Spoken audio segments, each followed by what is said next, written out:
Hello, everyone. You've made it to your final session. Congratulations. Yay! Once again, I am Kelly Cullen. I'm going to MC your swearing-in event.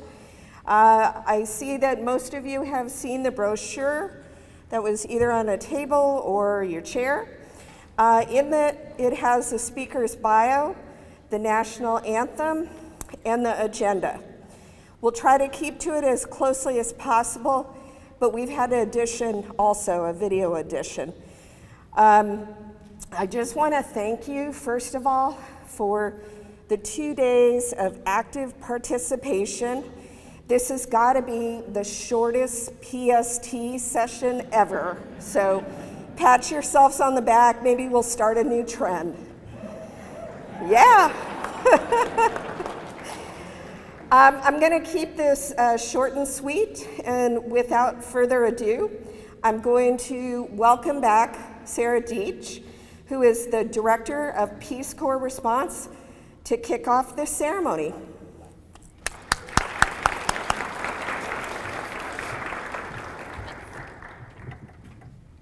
Thank you, Kelly. Hi, everybody. So great to see everybody. These photos look awesome. I greet you today with enormous gratitude as you start this next chapter in your Peace Corps service. President Biden recently set an ambitious goal: ensure 70% of adults in the United States receive at least one COVID-19 vaccination shot by July 4th. You play a vital role in the whole of government approach to reach this important and life-saving target. We meet our best challenges when we join together. The Peace Corps and FEMA are natural partners. Both are driven by mission and a commitment to serve local communities. You know the value of helping one another and take pride in providing service.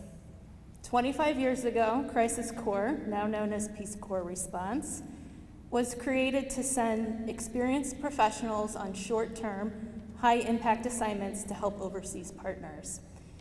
For only the second time in our history, Peace Corps will serve in the United States to help address the biggest challenge in modern times, COVID-19.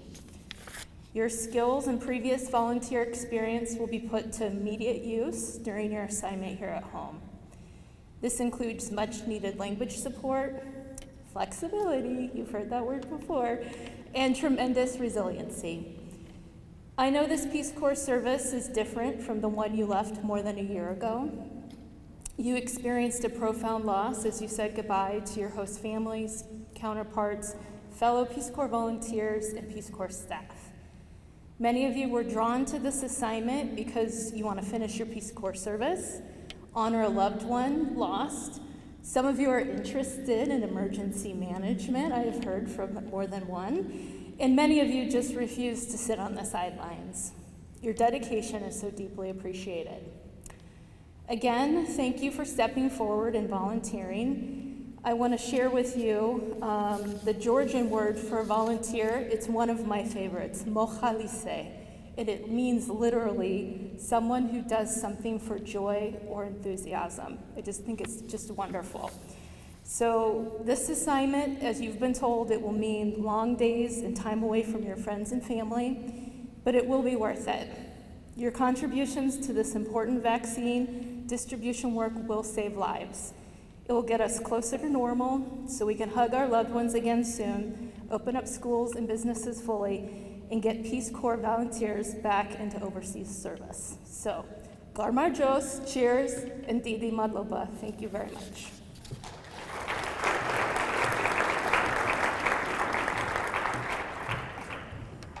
Thank you, Sarah. Next, we get to welcome John Rabin, who we met yesterday. So please give him a warm welcome for our Assistant Administrator. Great. Thank you. Thanks, Kelly.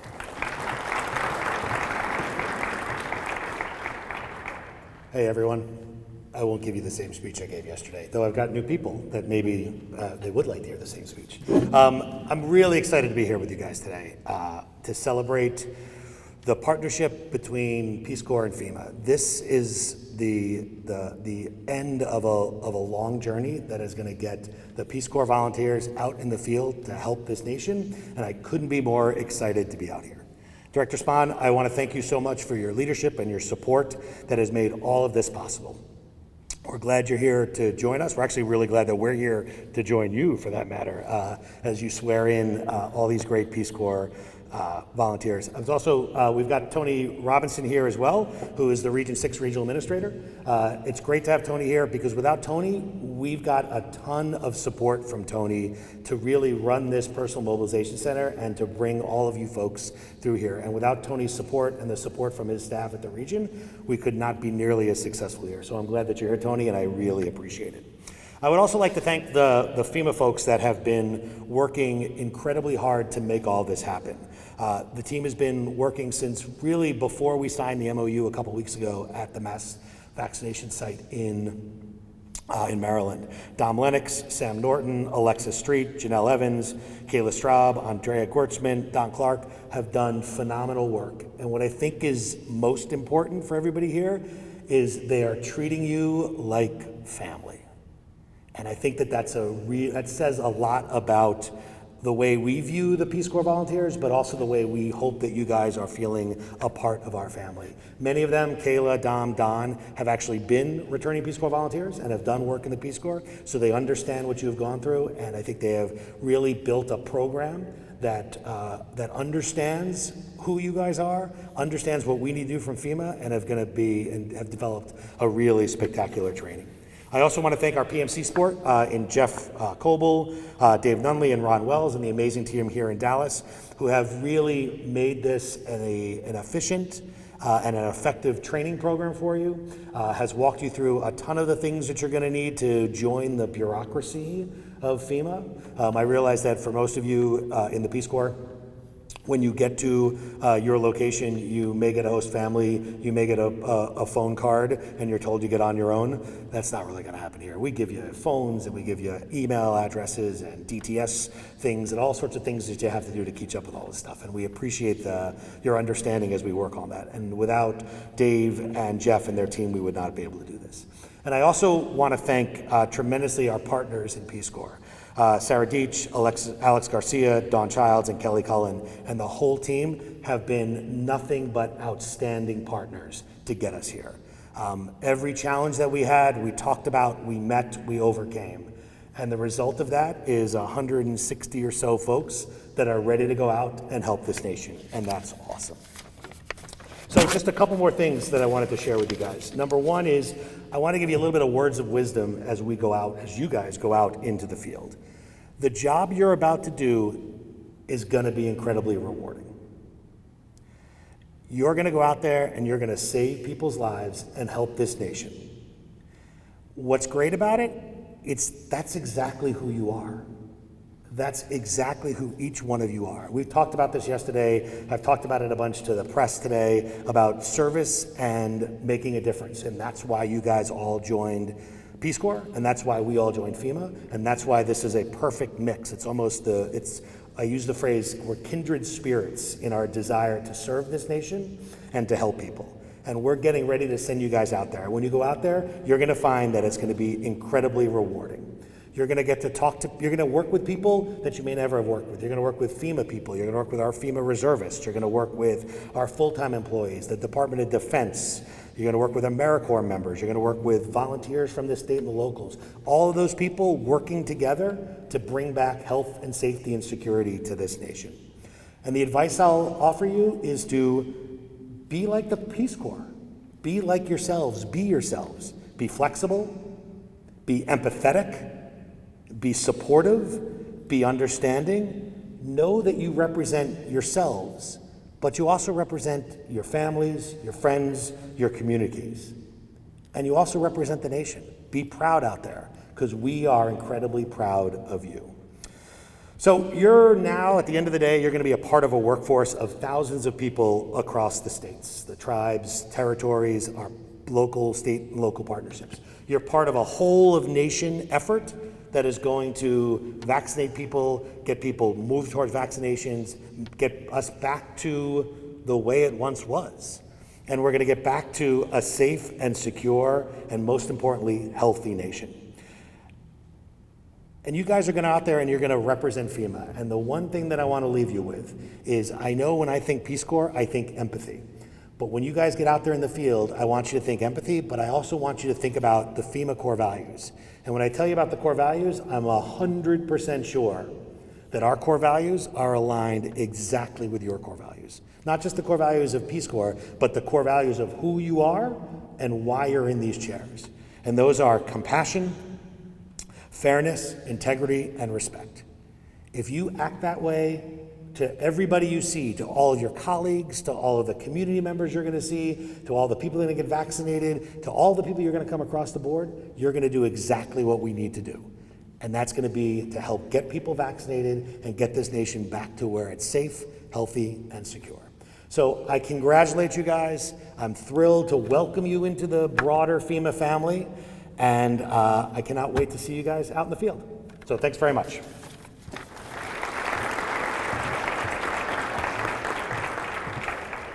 Thank you, John.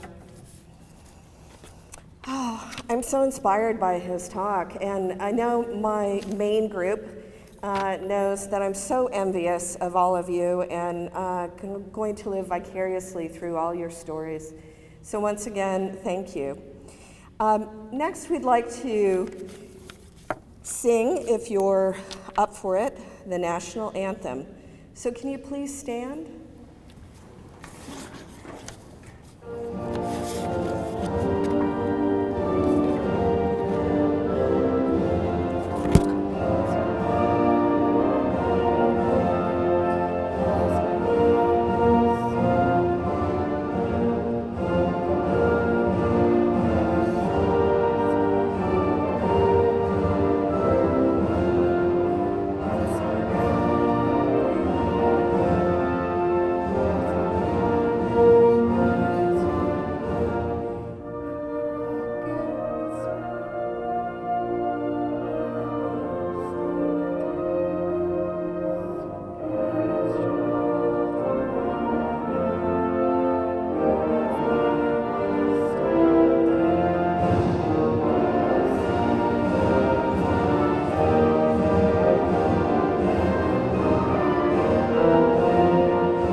Thank you. Next, I'd like to invite Sarah back up to introduce a video from a special guest. Hi again. Congressman John Garamendi wasn't able to be here today in person because he is back in Washington, D.C. casting votes.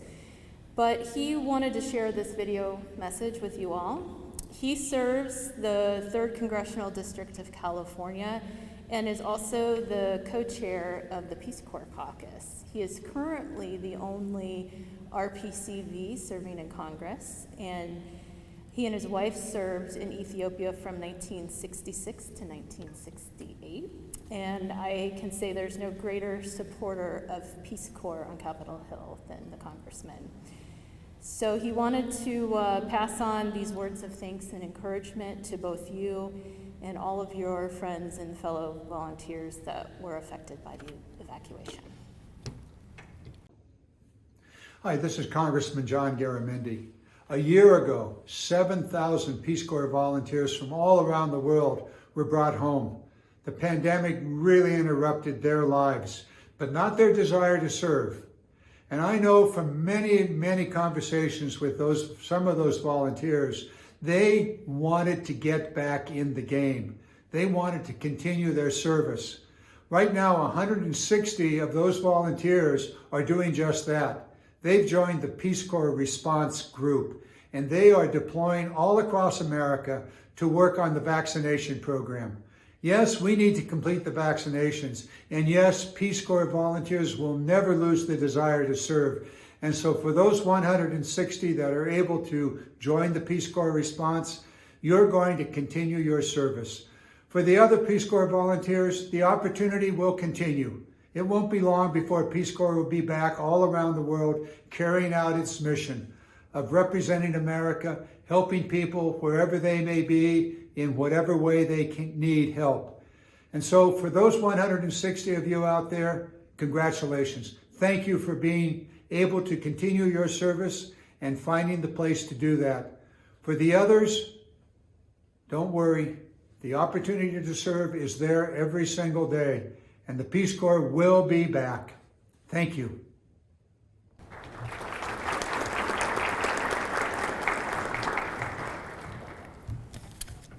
Well, I have the extreme pleasure to introduce our acting director of Peace Corps, Carol Spahn. She has been with us over the last 2 days and has been popping into sessions, talking individually with you, and we are so incredibly fortunate that she made the flight out here. So please give her a warm welcome. Carol?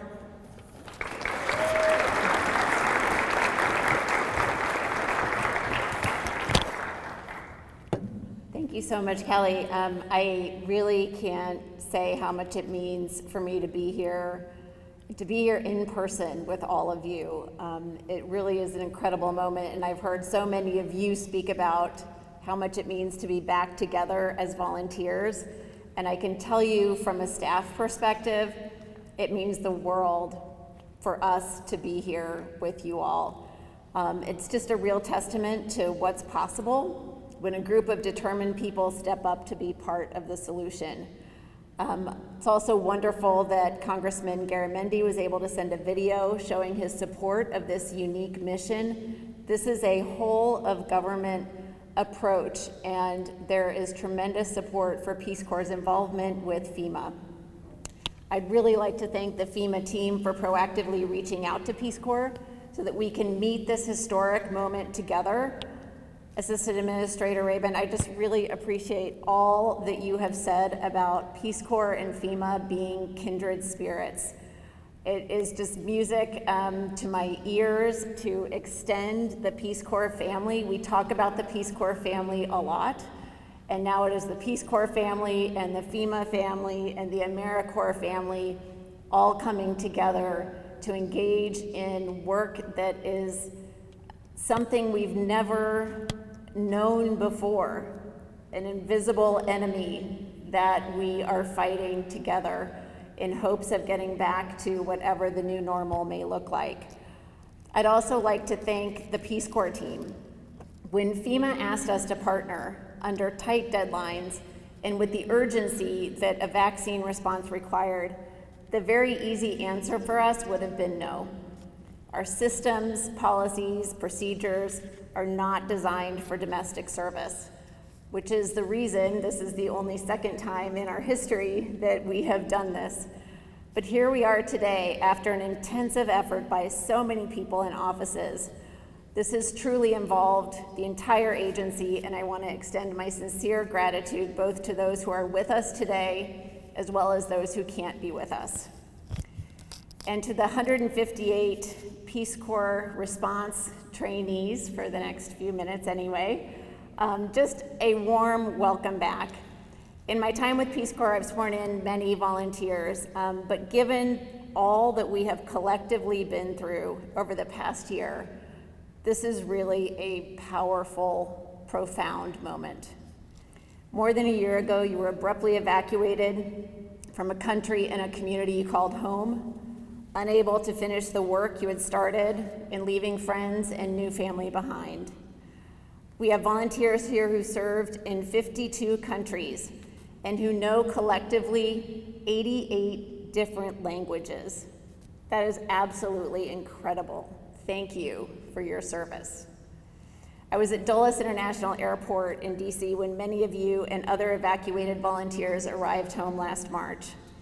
I remember watching countless bittersweet reunions that day and farewells as you left your Peace Corps friends to go back home.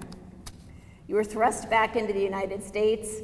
You entered an unrecognizable version of the country, more distant, masked, and divided than the one you had left. The COVID-19 pandemic has revealed how deeply connected we are, but it's also shown how quickly we can become closed off and isolated. It's reshaping how we engage with each other as individuals, as communities, and as countries. And it's exposed gaping divides in privilege, access, and opportunity, not only in the countries where Peace Corps serves, but also here at home. Nobody would have predicted that we would be here 14 months later, still fighting this invisible enemy, but poised to change its trajectory with the largest mass vaccination effort of all time. Of all time.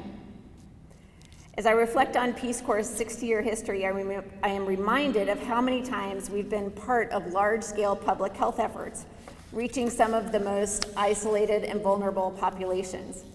In the 60s and 70s, it was smallpox vaccination. In the 80s, guinea worm eradication.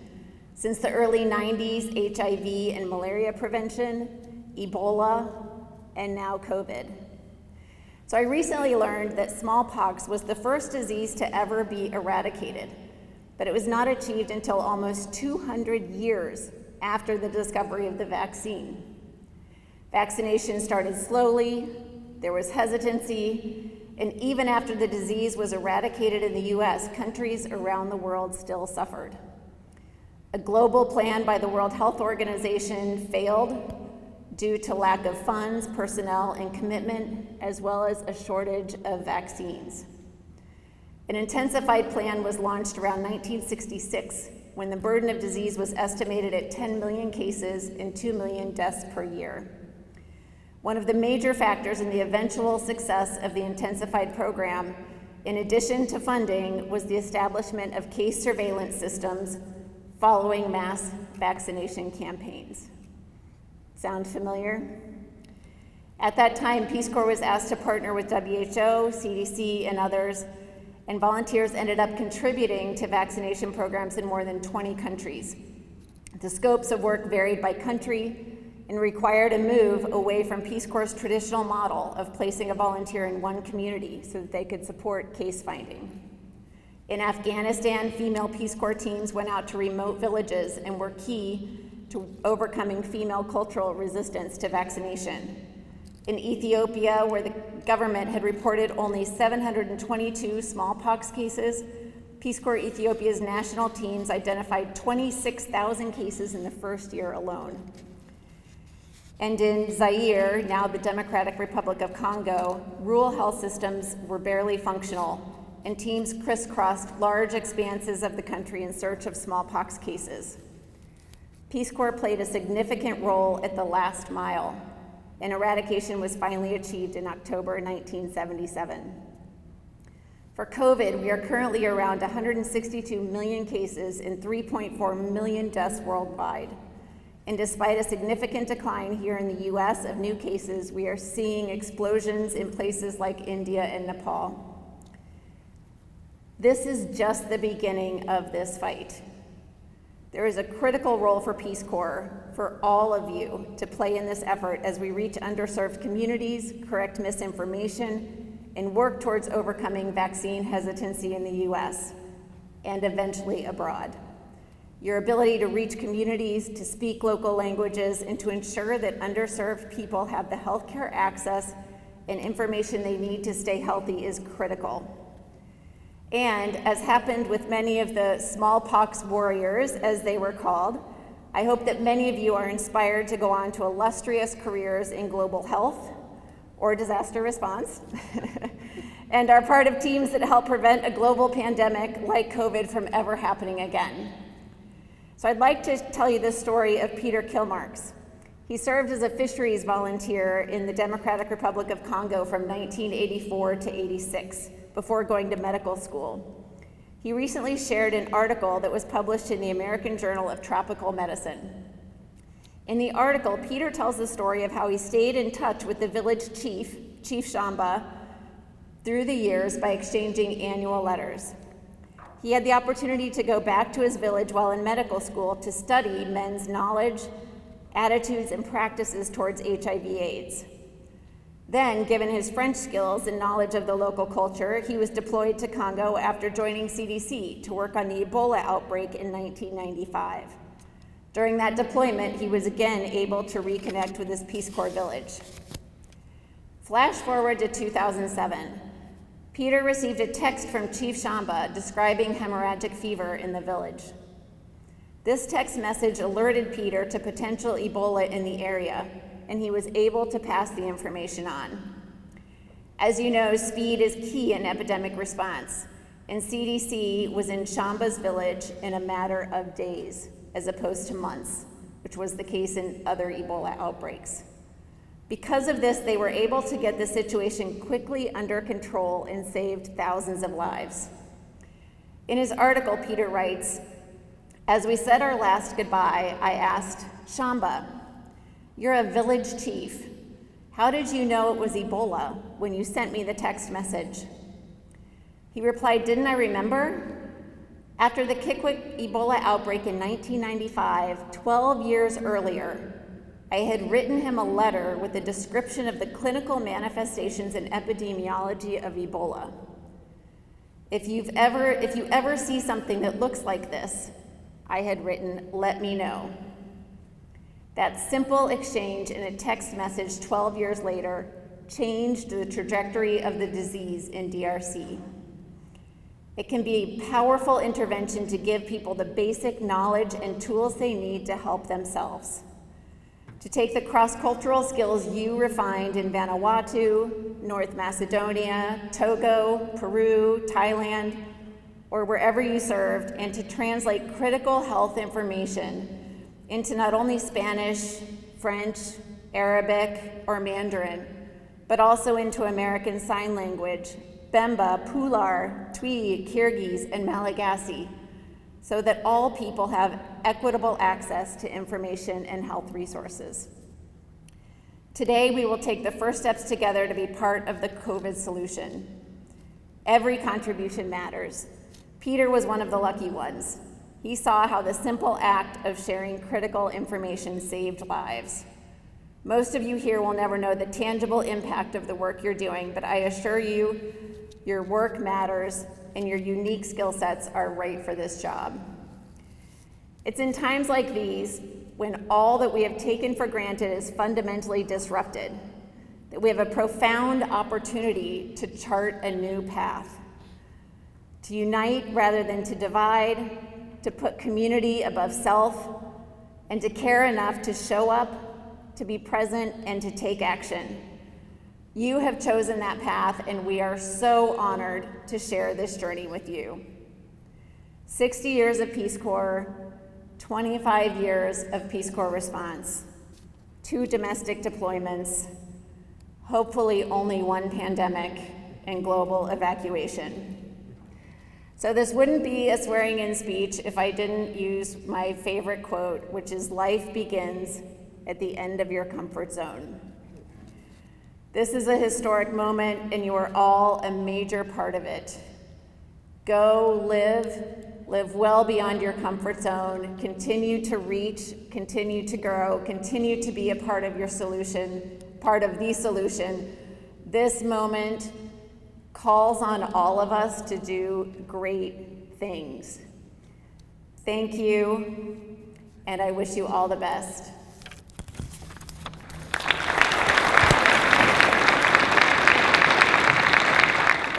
I have the honor now of introducing the acting FEMA Deputy Administrator, Marianne Tierney. She'll be coming to us from video. So thank you all for inviting me here today to speak. The Peace Corps, as you know, is partnering with FEMA to help in the vaccination effort, and all of you are going to be a critical part of that today. This partnership marks the second time in the history of the Peace Corps' 60-year existence that the agency has deployed on U.S. soil in support of FEMA, and that is, the last time was in 2005 for Hurricane Katrina.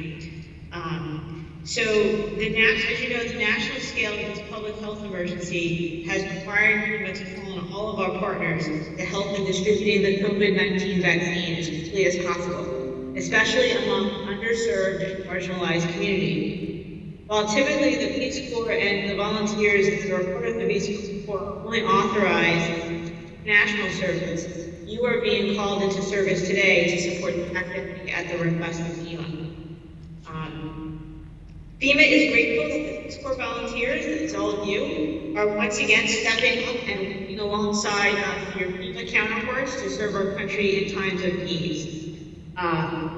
You will be assigned to things like language support, administrative, logistical, and other roles that bolster the federally supported community vaccination centers that are operational across the country. After your sprint, you will deploy to community vaccination centers in Illinois, Michigan, Maryland, New Jersey, and Oregon. These communities were chosen based on the urgency for people to receive vaccines, as we try to reach communities that have been traditionally underserved. We are using demographic data provided by the CDC to ensure that we reach vulnerable Americans as we undertake the vaccination act. You'll be working alongside FEMA employees and others who are committed to the mission of serving our country before, during, and after disasters. Every day, our team of over 20,000 emergency managers with our nation work to make patients safer, stronger, and more prepared. We are proud to have you working alongside with us for this mission. Maybe you'll like it and take a job with us after your appointment. We share the same drive to help people and protect people in uncertain times. Together, we will help make the nation more resilient and better to handle the challenges of the pandemic. As more Americans receive the vaccine, the end of the pandemic, and a return to normal life will be exciting. I can certainly share with all of you the feeling that we are ready for COVID to end. Getting Americans vaccinated is a critical part of that, and you are going to be an important ingredient in that success. Anyone interested in receiving a COVID vaccine, and I encourage you to encourage your friends and family to go to vaccine.gov to find a location close to them. There are over 90% of Americans are within 5 miles of a vaccination. So please spread the word as you go out to the vaccination centers. And just in closing, just to speak my part, I've been with FEMA now 11 years, and our mission is tremendous, and our team is very dedicated. We're so excited to have you join us and work alongside us. And again, you might like it enough to stay 10, 20 years. So I encourage you to talk to FEMA employees, get a sense of what we do every day outside of vaccination. And if you think it's for you, I encourage you to sign up. My regional office, I have several former Peace Corps volunteers, and I'll tell you, they're some of the best employees that we have. So I hope some of you will ultimately choose to make FEMA a career. Thank you.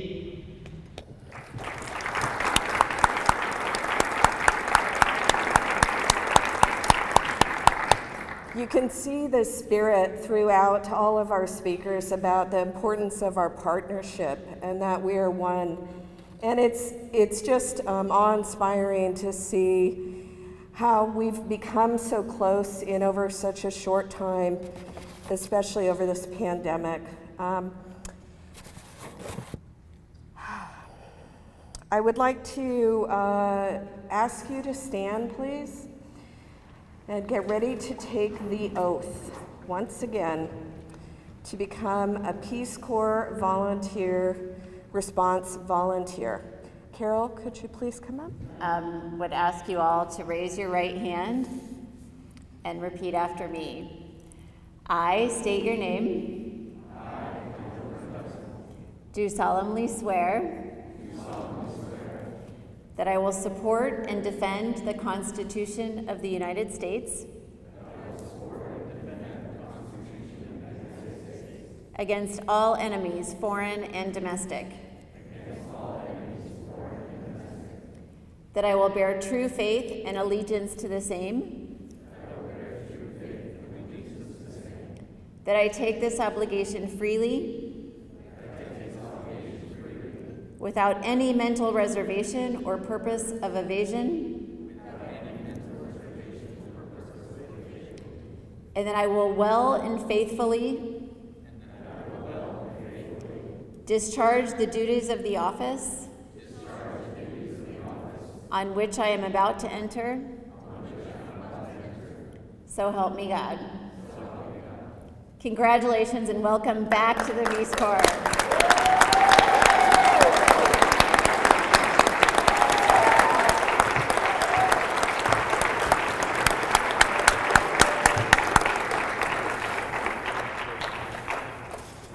Yeah, huge congratulations. I'm bursting with pride for all of you. In closing, we'd like to invite a dear friend to give some closing remarks. He is the FEMA Workforce Generation Branch Director. That's a long title. Don Clark has been in and out of Peace Corps and FEMA, and so he's a perfect example of the partnership that we've formed. Please welcome Don. Thank you, Kelly. Congratulations. It is so great to see a group of Peace Corps volunteers swearing in again. It really, really is great to be here today. It's an honor to be with you all.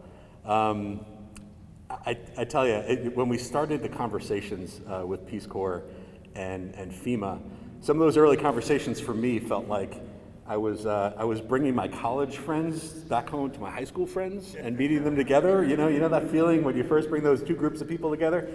Again, I think that over the past couple of months, as we've been going through the discussions back and forth, as everybody's been saying today, it feels much more like a really strong family and a really strong partnership. So I was asked today to speak a little bit about the reflection on service as part of your Peace Corps experience.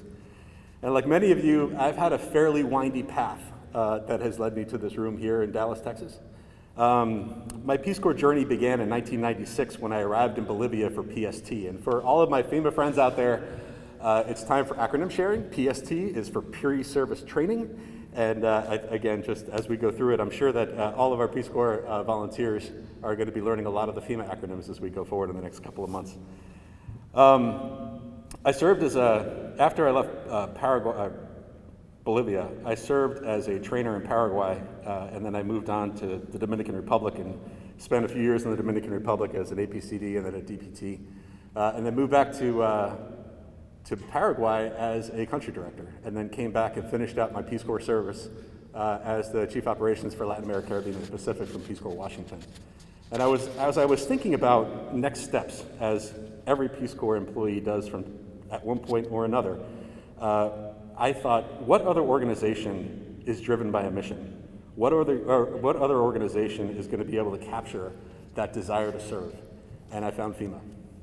And again, I think that in the 6 years that I have been at FEMA, I've been seeing the work that FEMA does from the headquarters perspective, but also getting out into the field. And as John said the other day, my specialty kind of became going to Puerto Rico and using my Spanish language skills that I learned in Peace Corps to work through some of the challenges that we have had in both the response and recovery to Hurricane Maria as well as the earthquakes last year.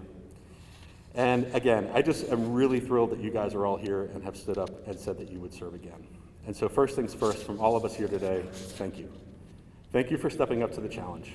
Thank you for your commitment to service, and thank you for being committed agents to change. The COVID-19 pandemic has caused so many of us to face change that was unexpected and hard. Many people shy away from change because change is hard and change is disruptive and change can be uncomfortable.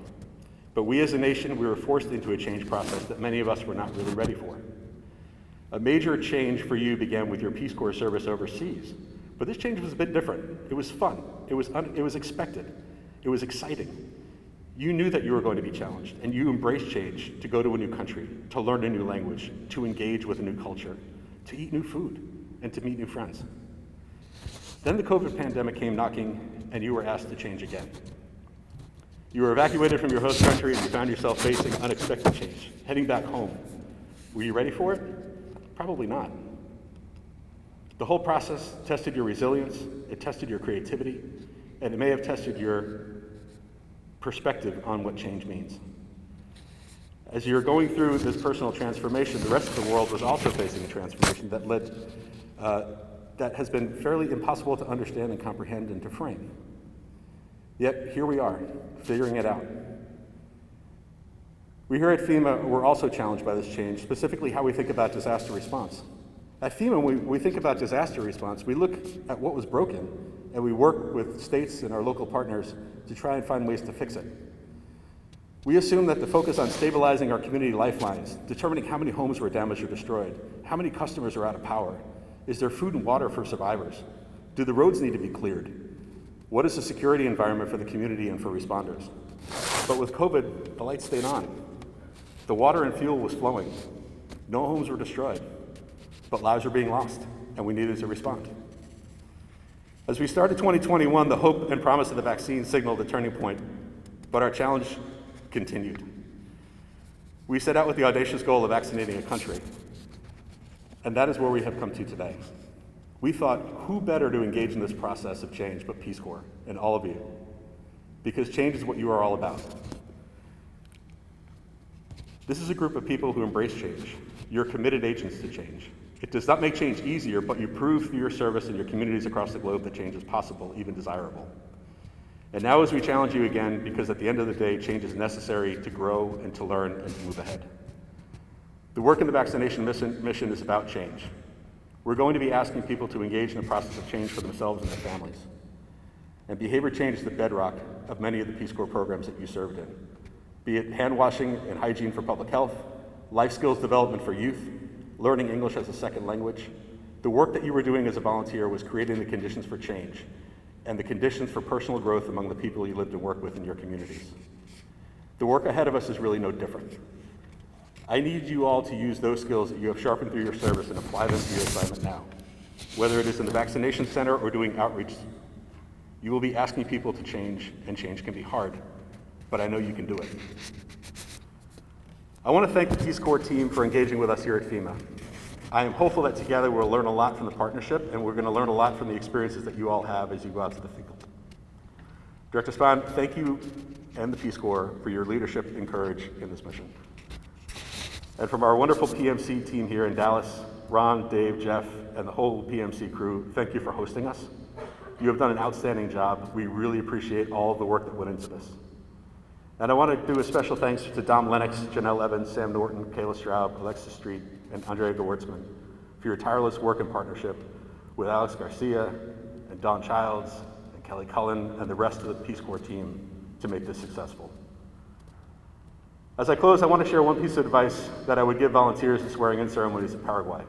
I would always say, hey, never let the project plan get in the way of good work. And I think that advice applies today. What that means for me is, if you see an opportunity to reach people who are not being reached as you're out there in the field, speak up. Work with your leads on the ground. Share your ideas. Share your approaches. Share your thoughts. You may have the key that will unlock a solution that will reach communities in need that have not been reached yet. I am honored to be with you here today and count myself among the great network of returned Peace Corps volunteers that continue to make a difference through service.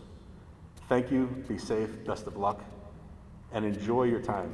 And I hope, as Marianne had said, you have a passion for emergency management, because I can tell you, FEMA is a great place to develop those skills and develop out that mission to help people before, during, and after disasters, which is so similar to a lot of the work that many of you have done at Peace Corps.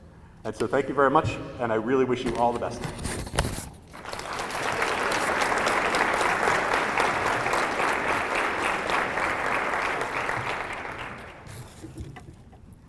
Thank you, Don. I just wanted to thank all the speakers up here for their profound words, their words of advice, and some wonderful stories. So can you please give a big round of applause for our wonderful speakers?